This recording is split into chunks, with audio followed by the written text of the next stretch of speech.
उत्तराखंड की खबरें आपको दिखाएंगे। अपना उत्तराखंड में पहाड़ की खबरों में आपका स्वागत है। आपके साथ मैं हूं कंचन डोगरा। टिहरी की खबर सबसे पहले आपको बताते हैं। टिहरी से बड़ी खबर, यहां पर लोगों को आदमखोर गुलदार के आतंक से निजात मिल गई है। देखिए, वन विभाग ने इनके शूटरों ने आदमखोर गुलदार को ढेर कर दिया है। 4 महीने के बाद शूटर को सफलता मिली है। घनसाली के हिंदाव में गुलदार का आतंक था। जुलाई महीने में गुलदार ने 3 मासूमों को अपना निवाला बनाया था। अनुपम त्रिवेदी और जानकारी देंगे। उत्तराखंड एडिटर हमारे साथ हैं। स्वागत है आपका अनुपम जी। और ये एक अच्छी खबर टिहरी वासियों के लिए, आदमखोर गुलदार के आतंक से यहाँ पर निजात मिल गई है।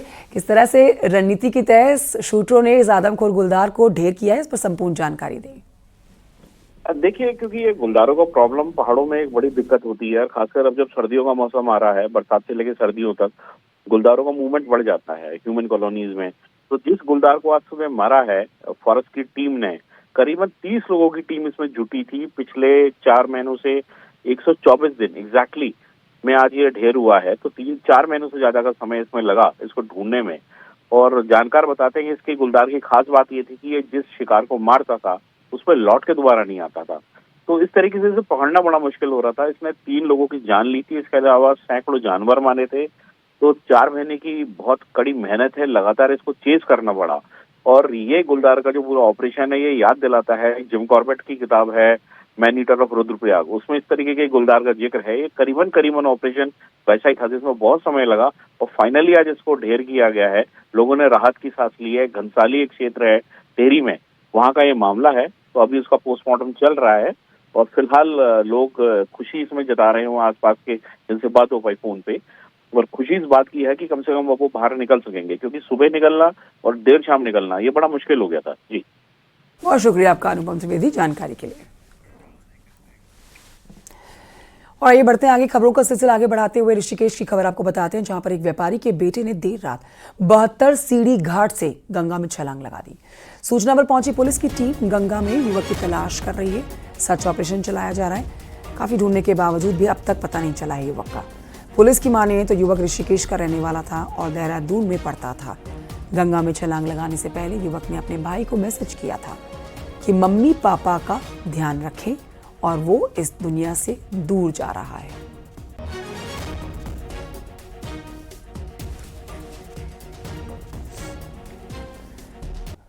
बढ़ते हैं आगे, सड़क हादसे में यूकेडी के दिवंगत नेता त्रिवेंद्र पंवार के परिवार से मिलने सीएम पुष्कर सिंह धामी आज ऋषिकेश पहुंचे और अपनी संवेदना व्यक्त की। इस दौरान सीएम धामी ने यूकेडी के त्रिवेंद्र पंवार का निधन राज्य के लिए एक बड़ी क्षति बताया। मेरी पूरी संवेदना परिवार के साथ है, कहा। सीएम धामी ने कहा है कि हादसे की जांच की जा रही है।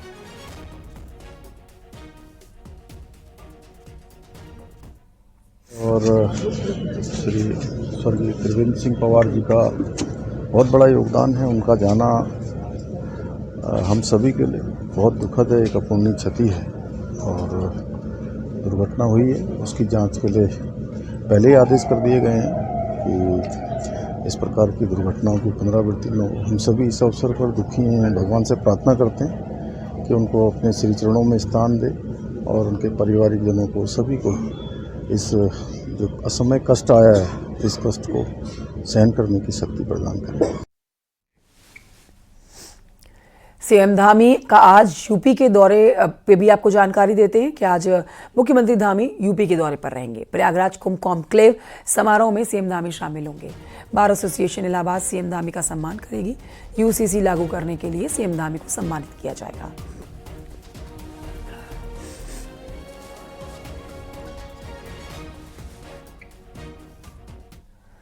उत्तराखंड में पंचायत चुनाव टल गए हैं।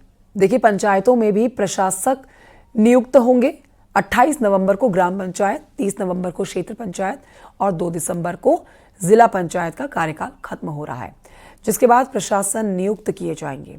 ग्राम और क्षेत्र पंचायत के लिए आदेश जारी हुआ है। कार्यकाल खत्म होते ही प्रशासक बैठेंगे। सचिव पंचायती राज ने आदेश जारी कर दिया है। हमें और इस पर और जानकारी सुनील नब्रपा देंगे। सुनील, उत्तराखंड में पंचायत चुनाव जो टले हैं, इस पर संपूर्ण जानकारी दे। अब कब होंगे पंचायत चुनाव और क्या उसकी तैयारियां की गई हैं?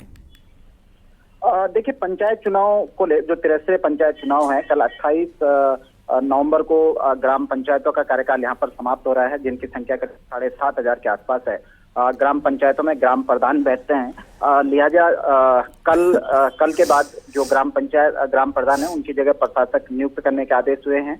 इसके साथ ही 30 नवंबर को क्षेत्र पंचायतों का कार्यकाल भी समाप्त हो रहा है और 2 दिसंबर को जिला पंचायतों का भी कार्यकाल समाप्त हो रहा है। नियमानुसार 15 दिन पहले इनमें चुनाव हो जाने चाहिए थे, लेकिन चुनाव हुए नहीं, या फिर अगले 15 दिन के बाद भी चुनाव होने की कोई संभावना नहीं है।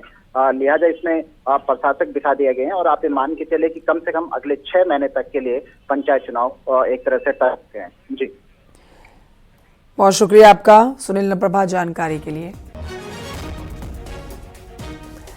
तो देखिए, निकाय चुनाव लड़ने की तैयारी कर रहे दावेदारों के लिए एक खबर है। राज्य निर्वाचन आयोग ने कैंडिडेट की चुनावी खर्चे की सीमा में 50% की बढ़ोतरी कर दी है। राज्य निर्वाचन आयुक्त सुशील कुमार ने मंगलवार को इसको लेकर आदेश जारी कर दिए। आदेश के मुताबिक नगर निगम मेयर पद पर चुनावी खर्चे की बढ़ाकर 20 से 30 लाख कर दी गई है। 40 वार्ड तक के नगर निगमों के मेयर पद प्रत्याशियों के लिए चुनावी खर्च की सीमा 20 लाख, 41 से 60 वार्ड के लिए 25 लाख और 61 वार्ड से बड़े नगर निगमों में मेयर पद के प्रत्याशी के लिए खर्च की सीमा 30 लाख होगी। इसी तरह नगर पालिका अध्यक्ष पद के प्रत्याशियों के लिए 6 से 8 लाख रुपए तक चुनावी खर्च की लिमिट रखी गई है। नगर निगम सभासद के लिए 3 लाख और नगर पालिका सभासद प्रत्याशी के लिए 80,000 चुनावी खर्च की लिमिट होगी, जबकि अध्यक्ष नगर पंचायत के लिए 3 लाख होगी खर्च की लिमिट।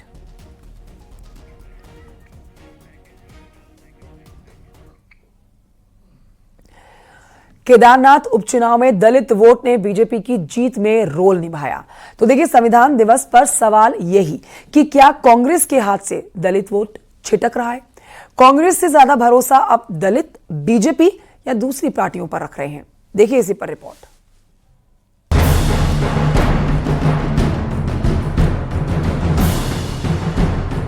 उत्तराखंड में दलित वोट पर कांग्रेस अपना दावा करती है, लेकिन 20,000 दलित वोटर वाली केदारनाथ सीट पर इस बार अनुसूचित जाति के वोटरों ने बीजेपी का साथ दिया। ये बात बीजेपी भी मान रही है और कांग्रेस भी। तो संविधान बचाने की बात करने वाली कांग्रेस से आखिर दलित वोट क्यों छिटक रहा है? एक तरफ बीजेपी अनुसूचित जाति का स्वाभिमान जगाने के लिए रैली कर रही है और खुद ढोल बजाकर सीएम धामी दलित वर्ग से जोड़ने का संदेश दे रहे हैं। वहीं कांग्रेस भले संविधान बचाने की बात करे, लेकिन दलित वोट दूर होता जा रहा है। धामी मंत्रिमंडल में इस वर्ग का चेहरा कांग्रेस छोड़ बीजेपी में पांव जमा चुकी महिला मंत्री रेखा आर्य है, जो इसकी वजह सम्मान को मानती है कि इस उपचुनाव में, जो कि केदारनाथ का उपचुनाव था, इसमें भी एससी समाज का पूरा आशीर्वाद, चाहे वो पुरुष के रूप में हो या मातृशक्ति के रूप में हो, पूरा आशीर्वाद जो है भारतीय जनता पार्टी को मिला। क्योंकि कांग्रेस के नेता एक बार कहते हैं कि दलित समाज के व्यक्ति को मुख्यमंत्री बनाना है और वो फिर वही केदारनाथ या बद्रीनाथ में जाकर कहते हैं कि उन्हें स्वयं मुख्यमंत्री बनना है। तो इस दोहरे चरित्र को जो है कांग्रेस के जो है इस समाज ने देखा है। तो इस करीब 82 लाख वोटर वाले उत्तराखंड में 20% दलित वोट है, जिसमें करीब 11% मैदानी जिलों में है तो 9% पहाड़ों में, जिसकी कांग्रेस से दूरी का बीजेपी पूरा फायदा उठा रही है।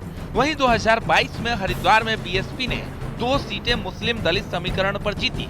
कांग्रेस के पूर्व सांसद प्रदीप टम्टा इस हाल के लिए पूरी पार्टी पर सवाल खड़े कर रहे हैं। विधान में अगर दलित वोट खिसक रहे हैं तो हमको पार्टी को, कांग्रेस को देखना पड़ेगा ना, वो क्यों खिसक रहा है। हम भगवान भरोसे चुनाव लड़ेंगे तो भगवान भरोसे उसके परिणाम भी के लिए भी तैयार रहें। आज केंद्रीय स्तर से लेकर राज्य स्तर तक दलितों की भागीदारी प्रशासन में, शासन में, उनके उत्पीड़न के सवाल को क्या हमने मुखरता से उठाया है क्या? खास तौर पर उत्तराखंड में कांग्रेस की नजरों के सामने दलित वोट उनका हाथ छोड़ रहा है और संविधान बचाने की बात करने वाली कांग्रेस से दलित वोट दूर जाता दिख रहा है।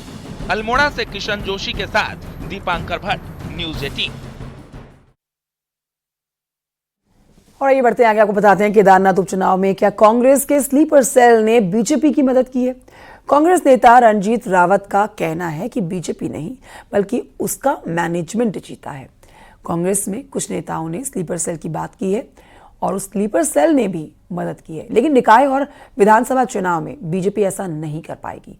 वहीं कांग्रेस के नेता गणेश गोदियाल का कहना है कि अगर सीनियर नेताओं को पता है तो पार्टी को इस पर कार्रवाई करनी चाहिए और ये भी देखा जाना चाहिए सबसे पहले स्लीपर सेल की बात कहां से और क्यों आई है। गणेश गोदियाल ने कहा है कि अगर किसी को ऐसा लगता है कि मैं भी इसमें शामिल हूं तो मुझ पर भी कार्रवाई होनी चाहिए, तभी पार्टी का भला होगा।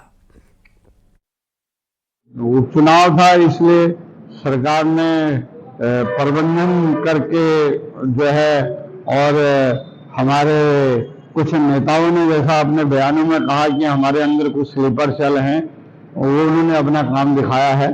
तो लेकिन जब आम चुनाव होगा, इस समय हम निकाय चुनाव में जाएंगे तो हर जगह चुनाव हो रहा होगा, तो फिर भाजपा न तो उस लेवल पर मैनेजमेंट कर पाएगी न उस लेवल पर जो है लोगों को मैनेज कर पाएगी। रणजीत रावत जी ने जो बात कही है, तो अगर ये पार्टी के बड़े नेताओं को ये बात अगर पता है कि भाई ऐसा है, तो पार्टी को इस पर काम करना चाहिए, कार्रवाई करनी चाहिए। जहाँ तक ये शब्द है स्लीपर सेल, ये शब्द पहली बार कहाँ से ईजाद हुआ इसकी तह तक जाना चाहिए, और ये शब्द जब पहली बार ईजाद हुआ तो किसके परिप्रेक्ष्य में हुआ इस पर भी विचार होना चाहिए। जहाँ तक मेरा प्रश्न है, अगर किसी को ऐसा लगता है कि मैं भी उसमें शामिल हूँ तो मुझ पर भी कार्रवाई होनी चाहिए और तब जाके पार्टी का भला होगा। और इस समय एक बड़ी खबर आ रही है दिल्ली से, जहां पर बीजेपी से जुड़ी ये बड़ी खबर। बीजेपी ने नियुक्त किए हैं राष्ट्रीय चुनाव अधिकारी, कोऑर्डिनेशन के लिए पर्यवेक्षकों की नियुक्ति की गई है। संगठन चुनाव के लिए की गई है नियुक्ति। विनोद तावड़े बने हैं यूपी बिहार के पर्यवेक्षक, श्रीकांत शर्मा बने हैं उत्तराखंड के पर्यवेक्षक। ये बड़ी खबर आपको बता रहे हैं, दिल्ली से बड़ी खबर, जहां पर बीजेपी से जुड़ी हुई ये बड़ी जानकारी आप तक पहुंचा देते हैं। पवन गौड़ और जानकारी देंगे इस पर। पवन गौड़, क्या जानकारी, बीजेपी ने नियुक्त किए हैं राष्ट्रीय चुनाव अधिकारी, किन किन के नाम है इनमें?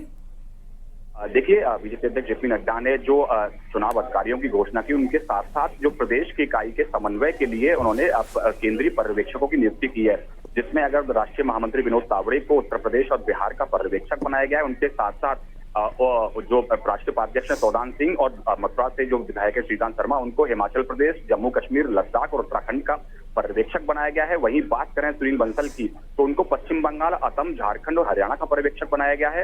राष्ट्रीय महामंत्री तरुण चुग को केरल, तमिलनाडु, पुडुचेरी, कर्नाटक और लक्षद्वीप का पर्यवेक्षक बनाया गया है। वहीं अरुण सिंह जो राष्ट्रीय महामंत्री, उनको महाराष्ट्र, गोवा, दमनदीप और दादर नगर हवेली का पर्यवेक्षक बनाया गया है। राधा मोहन दास अग्रवाल जो कि राष्ट्रीय महामंत्री हैं, राज्यसभा सांसद भी हैं, उनको राजस्थान, पंजाब, चंडीगढ़ और गुजरात का पर्यवेक्षक बनाया गया है। शिव प्रकाश जो राष्ट्रीय संगठन महामंत्री हैं, उनको मध्य प्रदेश, छत्तीसगढ़, आंध्र प्रदेश और तेलंगाना का स्कोप का पर्यवेक्षक बनाया गया। तो इस तरह से अध्यक्ष जेपी नड्डा ने तमाम जो अधिकारी हैं उनकी घोषणा कर दी है।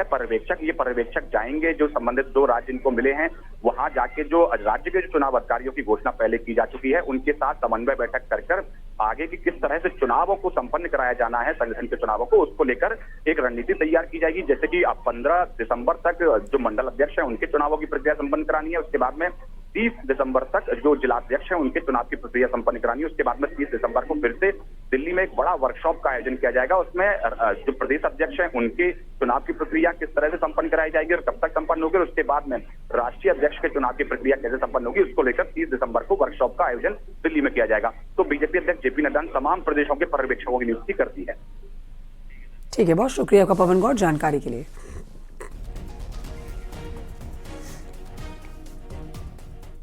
पहाड़ की खबरों में आगे बढ़ते आपको बताते हैं, राजधानी देहरादून को बिजली के झूलते तारों से छुटकारा मिलने वाला है। एक बड़ी जानकारी, इसके लिए बिजली विभाग करीब 950 करोड़ रुपए खर्च करने जा रही है। दून में क्या होगा बिजली के तारों का ये प्लान, देखिए रिपोर्ट।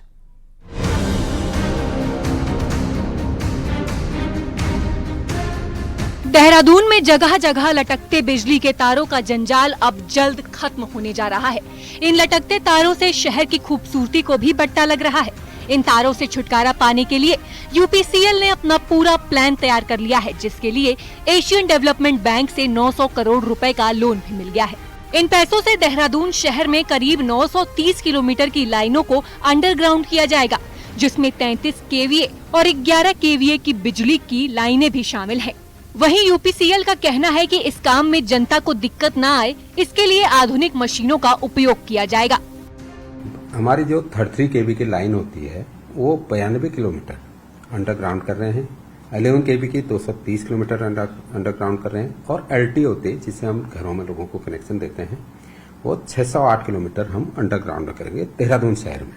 कुछ लोग कटिया वगैरह डालते हैं, तो उसका भी समस्या का इससे पूरा 100% समाधान होगा। निश्चित रूप से डिपार्टमेंट का रेवेन्यू में बढ़ोतरी होगी और शहर का एक बहुत ही अच्छा ब्यूटिफिकेशन होगा। यूपीसीएल की ये योजना करीब 2 सालों में पूरी होने की संभावना है, जिससे राजधानी की खूबसूरती तो बढ़ेगी ही, साथ ही बिजली चोरी की घटनाओं पर भी रोक लगेगी। न्यूज़ 18 के लिए देहरादून से सतेंद्र बर्तवाल की रिपोर्ट। अगली खबर उत्तराखंड के पौड़ी से, जहां पर गढ़वाल से सांसद अनिल बलूनी ने मंगलवार को केंद्रीय रेल मंत्री अश्विनी वैष्णव से मुलाकात की है और देहरादून लखनऊ वंदे भारत का एक स्टॉपेज की जो उन्होंने मांग की थी उसे मंजूरी मिल गई है। नजीबाबाद में मंजूर करने पर उन्होंने आभार व्यक्त किया है। इसके अलावा अनिल बलूनी ने कोटद्वार और रामनगर स्टेशन को आधुनिक बनाने को लेकर भी चर्चा की है। रेल मंत्री से मांग की गई है कि रामनगर और कोटद्वार में महत्वपूर्ण स्टेशन के लिए सुविधाजनक ट्रेनें चलाई जाएं। रेल मंत्री ने भी इस पर ठोस कार्रवाई करने का भरोसा दिया है। बलूनी ने कहा है कि मुझे पूरी उम्मीद है कि जल्द ही उत्तराखंड को रेल सुविधा में बढ़ोतरी की खुशखबरी मिलेगी।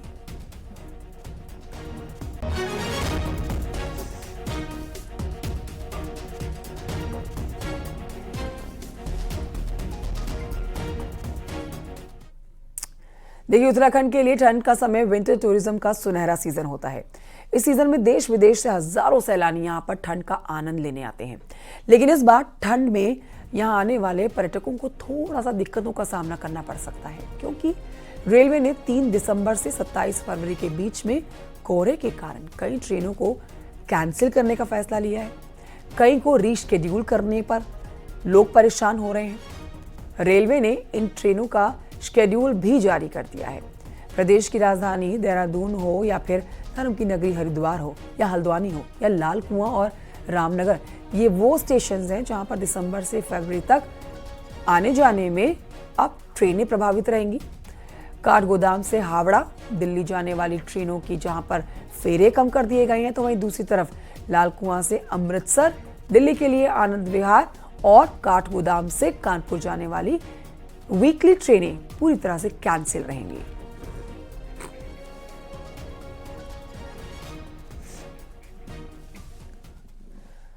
बढ़ते हैं आगे, आपको बताते हैं टनकपुर बागेश्वर रेल लाइन का इंतजार कर रहे लोगों के लिए एक अच्छी खबर।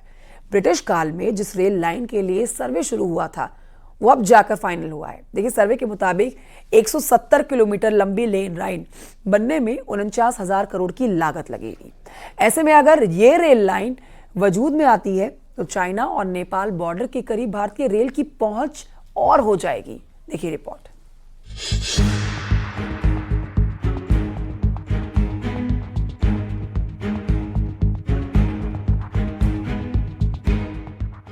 टनकपुर से बागेश्वर रेल लाइन का सपना कुमाऊं के चारों पहाड़ी जिले दशकों से देख रहे हैं। अंग्रेजी हुकूमत ने 1882 में पहली बार इस रेल लाइन को बनाने का काम शुरू किया था। रेल लाइन के लिए पहला सर्वे 1912 में हुआ था।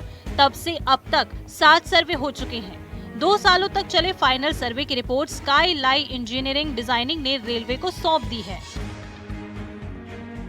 फाइनल सर्वे के मुताबिक 170 किलोमीटर लंबी रेल लाइन में टनकपुर से बागेश्वर के बीच दर्जन भर स्टेशन बनाए जाने हैं। रेल लाइन के लिए 452 हेक्टेयर जमीन का अधिग्रहण भी होना है, जिसमें 27 हेक्टेयर जमीन प्राइवेट है।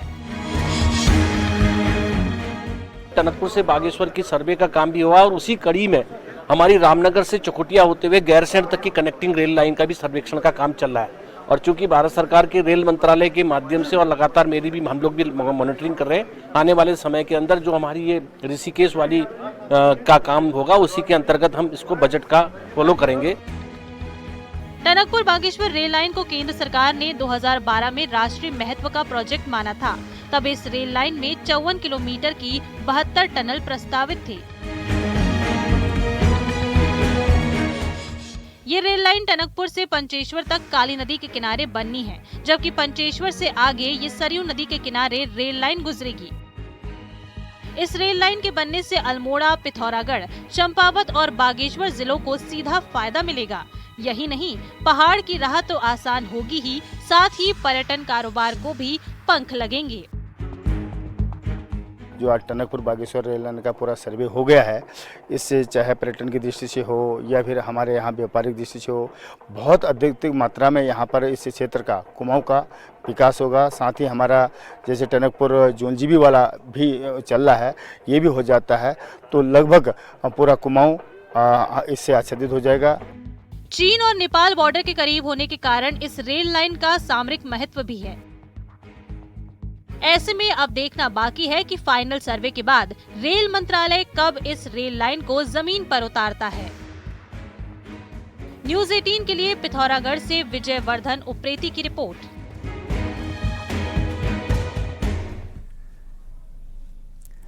और ये बढ़ते आगे आपको बताते हैं, सिलक्वारा टनल रेस्क्यू ऑपरेशन के दौरान सुर्खियों में रहे बौख नाग देवता का मेला हर तीसरे साल बौख टिब्बा पर मनाया जाता है। देखिए, इस बार जब मेले का आयोजन हुआ तो बड़ी संख्या में श्रद्धालु यहां पहुंचे। इसी पर देखिए रिपोर्ट।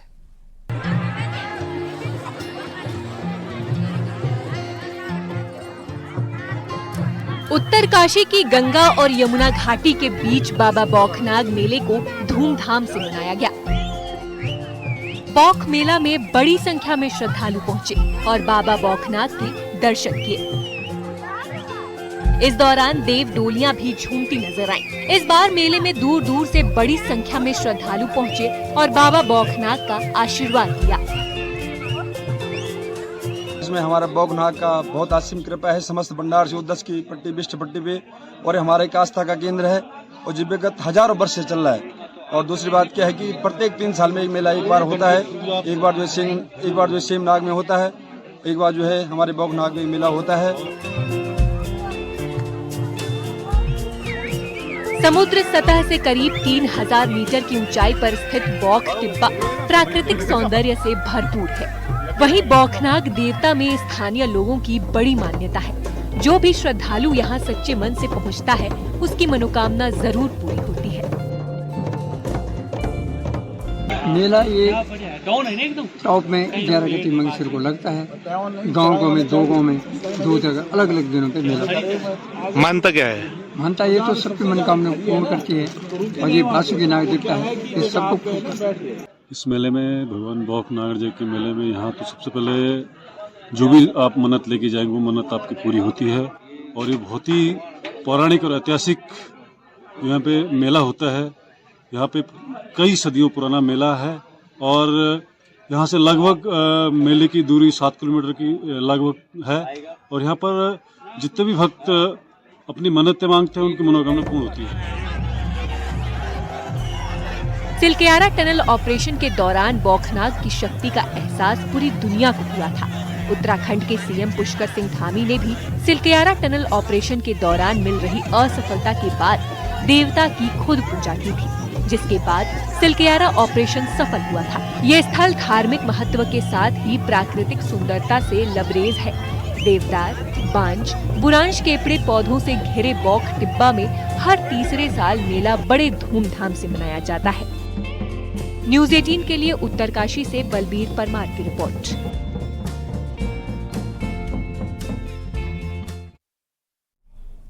और इन्हीं खबरों के साथ पहाड़ की खबरों में इतना ही। फिलहाल एक छोटे से ब्रेक के लिए रुकना होगा। ब्रेक के उस पार लौट रहे हैं 11 बजे की 11 खबरों के साथ।